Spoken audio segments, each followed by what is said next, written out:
Hey guys, how's it going? Kevin Cleary here with a knife video for you. Today we are going to have a discussion that I really do not relish, but nonetheless I think it will be worthwhile, and some of you may need this information and really need it. So we're going to go ahead and get into this. We're going to talk about what do you do when you get one of these terrible letters that are the things of our nightmares if we're knife guys here in Canada. So this is a letter from CBSA. It is indicating that the knife that I was trying to import has been confiscated because it's deemed a prohibited weapon based on the fact that it's a centrifugal knife. We already went over this, but I want to point out the way they're going to do this is they're going to open the knife partially and then whip it open. Now, I did that pretty gently to demonstrate how easy it is. And here's the problem, guys. That's their actual procedure. They open the knife partially. Well, that is not fair because by doing that, you've defeated the detent. And the detent is the mechanism specifically designed to keep the knife from opening that way, okay? This would be like your car failing a safety because the mechanic doing the safety disabled the brakes and then said, your car can't stop safely, right? Well, no, because you disabled the specific thing that's designed to keep it from doing that, all right? So this is a pretty big frustration. Nonetheless, that's their procedure. And as I mentioned in my last video about this, the agent who I talked to said, yeah, essentially no folding knife that's, got any kind of thumb stud or opening mechanism of any kind is going to pass. And she's 100% accurate. Like as I described that, again, so here's my para 2, very strong detent. You could not whip this knife open. You'd be really, really hard pressed. But once I defeat the detent, of course you can whip it open because the detent is designed to keep that from happening, and you got rid of the thing that's supposed to do that job. Okay, so that's really, really stupid on their part. Now, back to our discussion. You get one of these letters. What are you going to do now? That's what I want to talk about for the next few minutes. I'm going to try to be quick, but there's a bunch of little details that I also want to make sure that people have. Okay, so first of all, you're going to get this letter. It's going to be from some CBSA office. This one happens to be from Montreal, and I'll deal with the specifics for Montreal and some specifics that'll be more general use. A couple of things you're going to need to know here. First of all, you need to know which CBSA office you're dealing with, and that address is over here on the back. So this is 555 MacArthur Street, P.O. Box 1454, Ville Saint Laurent, Quebec. Okay, there you go. That's important. You're also going to need the sender as the sender's address, and of course your name. By the way, the inventory number here is just the tracking number on the item. Here's the other important document that's going to come with this. This is going to have a little more detailed. Notice automatic knife, which for us knife guys makes you absolutely furious because it's not an automatic knife, but some idiot doesn't know that, sadly. But you're going to need this number right here. This is your receipt number. This is like a general monetary receipt, I think they call it. This number will also be used to track your package. So remember our ultimate aim here is, well, to pick between three choices. All right, and let's talk about those choices right now. So here it talks about, appealing their decision, which is one of the choices you have. So your knife gets stopped by CBSA. You can surrender it. You can just be like, well, forget it, throw it in the garbage. And in that case, you do nothing. You can appeal, okay, in which case you file an appeal. And the problem with that appeal is you're almost guaranteed to lose. And when you do lose, then you're going to have to surrender your item. Like then it's a loss, okay? Or the third option, which is the one I picked, and I think everyone should pick, is you send your item back to the sender. Okay, that's what we're going to focus on for the next few minutes. I remember that the procedure I just described is accepted procedure. Okay, so in your appeal, you're definitely going to lose because they've devised a procedure for testing that is guaranteed to make your knife fail. Okay, so just want to point that out. So don't bother appealing. think about it. Get all the knives in your collection and see if there's any that you can open partially and then not be able to flip out. All right, there are some options that we might be able to address. We'll get to that at the end of the video. So let's go back to what am I going to do now? Okay, so first thing I'm going to do is contact whichever border services office we're dealing with. And in this case, it's Montreal. And so I called the number on the back here. There we go. I called this number. Sorry. There we go. So I called them on the back. I talked to an agent. I told them the situation. When that happened, then I was able to get share my email address and get an email from them. And the big thing that I wanted in the email is, what are the steps that I have to follow? So that's what we're going to look at, the document they sent me outlining the steps. Okay, so here we are back. We're looking at the steps required to send your item back. What you're going to do is, obviously, they want you to know you're going to have to cover the cost. You're going to have to hire a shipper to take your knife back. You're going to have to let the vendor know. And it's going to have to be a bonded carrier that you hire. All right. They also tell you, okay, that you need to authorize Canada Border Services agencies to return the merchandise in your name. Okay, so what I did after I got the email to which this document was attached, I replied to that email and I said, first of all, make sure you've got your name, the tracking number for your item, and that receipt number that I showed you. Okay, so once you've got those things, I put all of those in the title of the email. I asked, when I was on the phone, by the way, I asked, will this email work for correspondence? She assured me that it would. So then I went ahead and created this email with all those data points that I just shared. And I said, please consider this email my authorization to ship these items on my behalf.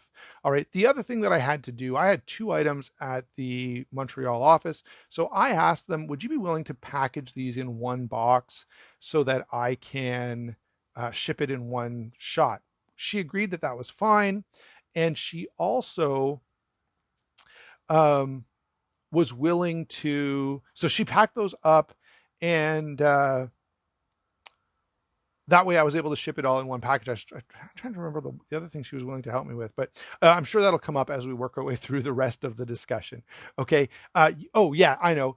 You'll have to get the exact size and weight of that package, right? You'll need that for shipping later. All right.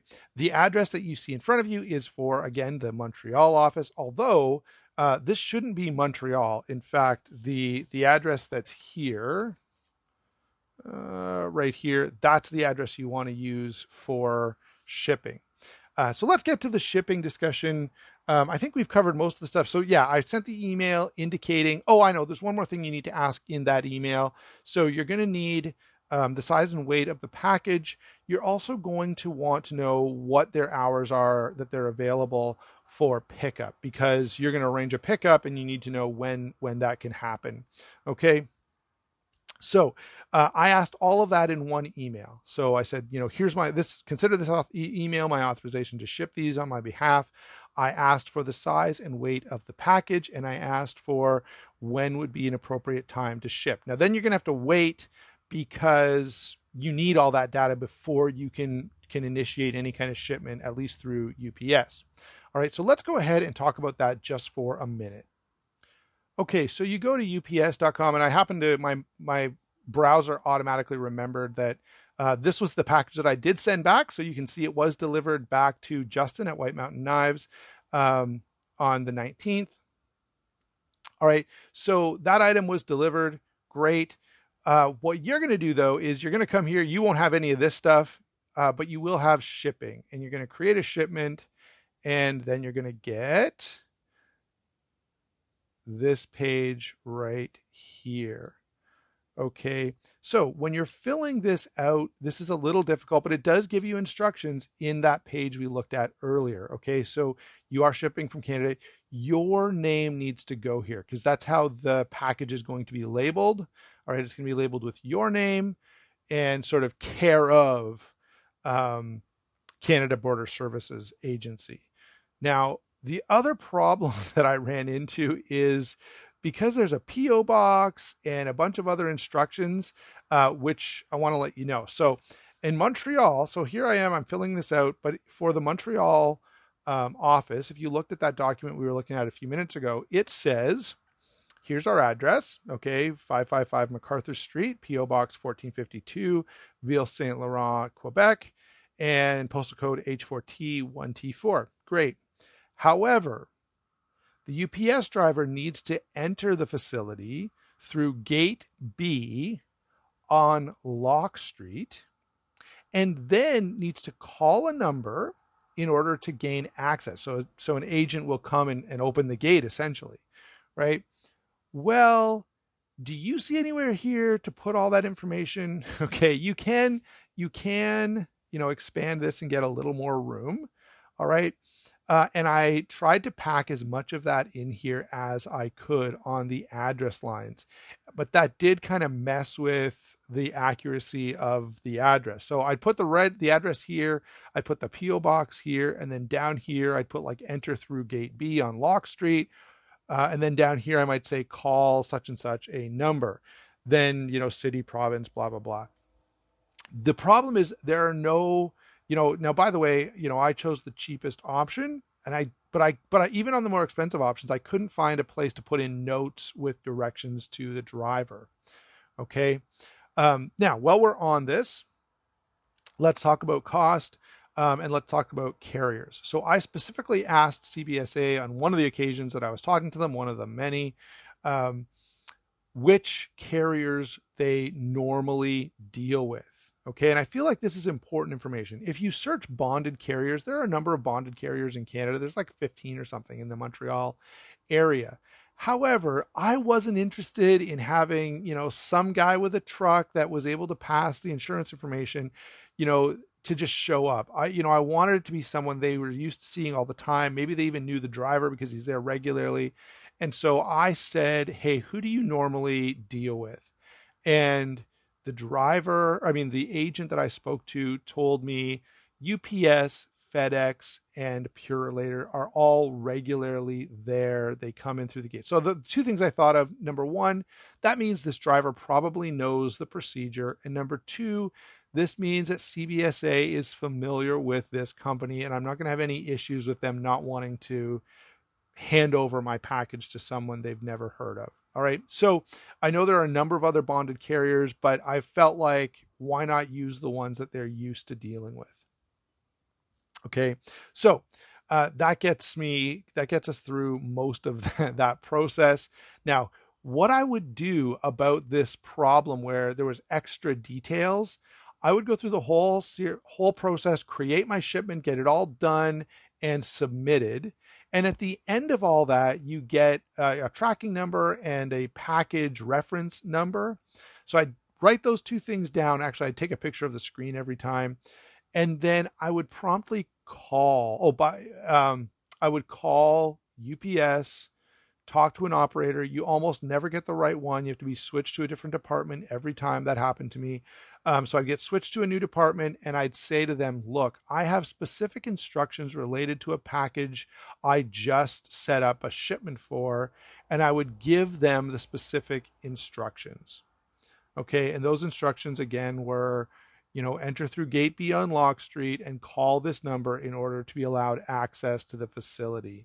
Okay, so once I had done that, I would get the person on the phone to remind me so that I knew they knew, hey, what is the exact pickup time and date? And once I got the exact pickup time and date, now I could reply to the email from Canadian Border Services, the same email address I've already used to get the size and weight of the package and when were the appropriate pickup times. Okay, I would use that same email address. I reply and say, look, I've made arrangements with UPS to pick up the package on this date between these times. So now I know they know. Now, in addition, I would also call them again, okay, on the day that it's supposed to be picked up, and I would call UPS on the day that it was supposed to be picked up, just to be safe. Okay. Probably you won't need to go through all of that, but I did because I wanted to make 100% sure that I was not going to have any issues. Okay, so that goes through the procedure. By the way, the cost for me from Montreal to the States was only, I don't know why the lighting just changed. Like, oh, I know. There we go. um, the cost for that was about $30 to ship it from Montreal back down to New Hampshire, where White Mountain Knives is. And Justin was really, really good to deal with along these lines. I can't promise that if you ordered from Knife Center or Blade HQ or Knives Ship Free or Blade Ops or many others that they would be the same. Okay. Now let's get back to our further discussion about what we might be able to do after that. Okay. So now we assume, you've got the same thing that I have, which is, hey, awesome, your item was delivered back to where it was supposed to go. Okay, so once I've got the item, back securely to whoever I bought it from, in this case, I feel like I'm very fortunate here in that because I have such a long-standing relationship with White Mountain Knives, I know Justin, we can go back and forth, we speak quite often. It would be a little more involved and you'd have to exercise a little more care if you were dealing with someone else. By the way, I did not have to pay anything extra. But of course, when I started this whole procedure, I sent an email to Justin saying, hey, I've shipped this package with UPS. It's on its way to you. UPS is notorious for charging extra when stuff arrives. So if there's any extra cost, I will cover it. Just send me an invoice and we'll get it taken care of. Okay. So I made those arrangements beforehand, because what you don't want to happen is, I'm thinking, let's say you ordered from Blade HQ and they're a bigger organization, you don't know who's going to be in their receiving department. Somebody shows up from UPS and says to Blade HQ, hey, we've got this package for you. There's a $50 brokerage fee. And they go, wait a minute, I'm not paying the brokerage fee. And UPS takes the package and drives off. Now what are you going to do? I know you could get them to make a second attempt and all of that, but you really, in my mind, you don't want that to happen. So make sure that you've arranged ahead of time for any cost. Now, sadly, this is part of the frustrating part, is I tried to make sure that from UPS that I had covered everything up front, and I was pretty confident that I had, but anyone who's dealt with them has probably had this experience where all of a sudden UPS shows up at your door and goes, oh, by the way, your item is going to be $90 more or $50 more, $44, $45 more, whatever the case may be, right? We've all had that happen, and I didn't want that to happen to Justin. So I made arrangements. Look, if there is payment, please pay it and I will reimburse you promptly. Luckily, it didn't happen. Okay. Now, what are you going to do once your knife is back? Well, you do have some options. If it's a knife with washers like all of these, this one probably wouldn't work because it's shouldered, but you could tighten the pivot down super tight so the blade can hardly move, right? This way you have some reasonable expectation that it's not going to pass that stupid test that I showed you where, they're going to open it partially and then flip it out, which, almost any knife is going to fail that test. All right. But if this pivot was so tight that you just couldn't move the blade no matter what, that would do the trick. A knife with bearings is going to be harder. You'd probably have to make arrangements to either have the bearings taken out. Essentially it's disassembly, which is another viable option. I know many of you watching this have had your items disassembled and shipped in two packages, knife in one, handle in the other. I think that makes perfect sense. It's going to be more cost. Not every retailer is willing to do it. I've talked to Justin.